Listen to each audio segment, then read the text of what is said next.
Yo, dudes, welcome to Rambling with Josh. This is a show I do about whatever I'm thinking about, so you're in for a treat. I have a really weird way of sitting. I don't know if you can see how I'm sitting, but like, you don't sit on your butt. You sit like with your feet in like a crouching position. If you've ever seen that show Death Note, that's how L sits. Go away, new version available. My computer's talking to me, talking shit, really.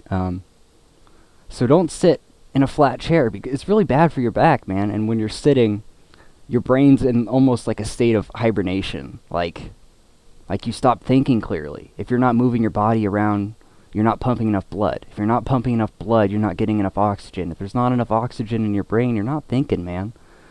And so anyways, I'm sitting out on my porch and I'm listening to the No Agenda podcast with John C. Dorvac. I always say that wrong. And Adam Curry. Really great guys. What they do is they take all of the mainstream media and they break it down. You know, CBS, ABC, Fox News, CNN, any of those sorts of people. Get out of my face. And they do like a deconstruction of it. They analyze it and they give you your own opinion about it. Your own opinion. They give you their opinion about it. And you're supposed to write to them and have your own opinion and, you know, think, maybe? I don't know. A lot of people don't like to do that, so, you know, whatever. Eventually, maybe we can invent a computer that thinks for you, so you won't have to think. You can just listen to what your slave masters tell you and just, you know, follow in line like a good sheep. Like a good little sheep. Bah, bah, bah, bah. I, for one, like to go out and punch people in the mouth and tell them what I'm about. Metaphorically, not like physically, but I would, you know, if I had to.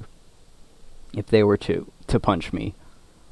Sitting on the porch, talking about this podcast with my uncle, and he's listening to me, you know, we're talking about education reform, about how they're taking cursive out of schools. The problem with taking cursive out of schools isn't that it doesn't, you know, penmanship or anything to that effect.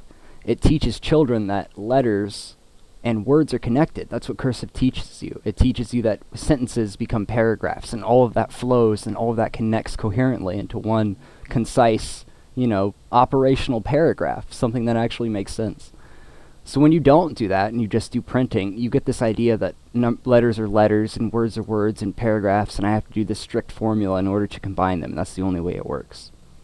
That's what you remove when you remove cursive from schools. You remove that thought process, that cognitive thought process. And you start memorizing details, and you don't think about concepts. Concepts are really important to learning. If you understand what a book is laying down, what it's trying to say, and you don't remember the exact date or whatever, that's totally fine, as long as you understand the material, as long as you understand what the main thesis of this, whatever it is you're reading, this essay or report. And they don't teach children that. They teach children to memorize details and study for tests, and only memorize things when you have to, when someone's going to assess your knowledge. That's a terrible way of thinking. That's an awful way of thinking. The other thing we were talking about is parenting. You know, parents teaching their children that you know, just go to the bottle, man, or just violence, or just any other way, but to actually head on face your problems. You know, avoidance, watch TV, watch movies. Don't think about that. Just relax. Just be happy. Have a good time. You're supposed to be sad. You're supposed to be upset. You're supposed to be happy. All of those emotions are completely natural. And when you start suppressing them, you're less of a human. That takes part of your humanity away from you. Same thing with technology. You know, if you don't have face-to-face connection with people, there's so many things that aren't communicated through words. Body language, you know, eyesight. We have a mechanism that when I see someone else's eyes, it fires a ton of neurons in my head. It's like, whoa, I should pay attention, because in the wild, when you were looking at eyes, you were trying to determine whether it was a predator or not. So that's why we have that weird, like, fight or flight response. You know, should I stare at my cell phone? Should I look at them? Should I talk to them? What should I do? All of that is nonverbal. All of that can't be communicated through a texting app or, you know, Instagram or Twitter or any of those things. So I'm sitting here and I'm talking about all this with my uncle. And my uncle is, you know, he's paying attention. He's asking questions. You know, he's a pretty smart guy. Maybe he's not on the exact same page. Maybe he's a few chapters behind. I don't know. But at the very least, he's trying and he's thinking. And my mom comes out, and I love my mom. You know, she's really goofy. It's where I get my comedy side from. And she starts making fun of me for thinking about things. And, you know, I don't know she doesn't mean it in a bad way, but it really hurts my feelings. It makes me think that people really don't care about thought-out processes and philosophy in general and thinking about things. That's where I want to be at. And so what I'm wondering is there any sort of intellectual oasis where people can go just to talk freely and not have to worry about, you know, social stigmas and different things? I guess the internet. Somewhere on the internet, probably. But, you know, then you get the disconnection. You know, am I really talking to this person? Is this really what they think, or are they just saying that? You know, because there's a disassociation when you get on a keyboard. You know, the keyboard warriors, they say things that they would absolutely never say in real life.